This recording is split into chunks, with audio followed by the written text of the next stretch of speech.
继续来关心咱台湾伫即几年爆出学校的老师性骚扰或者是性侵等等的案件，受指控的大部分拢是资深或者是资优的老师，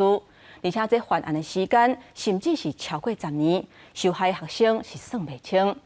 今嘛日本基金会学者就呼吁，教育机关应该让老师知影专业的界线，而且让囡仔知影会当主张因的权利，而且安尼会当对源头来避免佫发生这款的事件。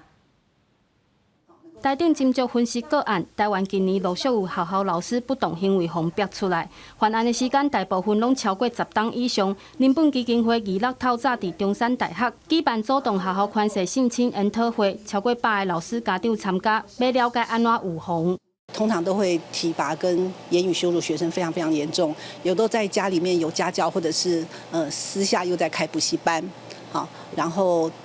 利用自己的地盘或者利用学校的隐匿的空间来对学生下手，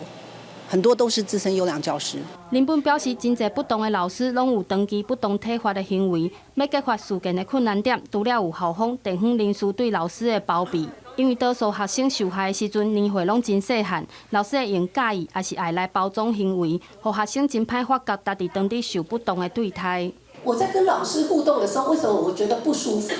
我自己那个不舒服的感觉，是不是要真的更直接去面对，而不是闪躲，而不是灌迷汤告诉我说，刚刚有讲一句话说。 我宁愿相信老师是喜欢我。林本甲学者表示，要杜绝学校宽赦性侵事件，除了爱互老师知影专业的界线，嘛爱互囡仔知影家己有多一寡权利，要安怎主张。另外，教育单位嘛要做好全面性教育，家长更袂使回避甲囡仔讲性，以免不当的老师利用学生对性教育无啥明白，借机下手。记者陈焕武、面交馆高雄报道。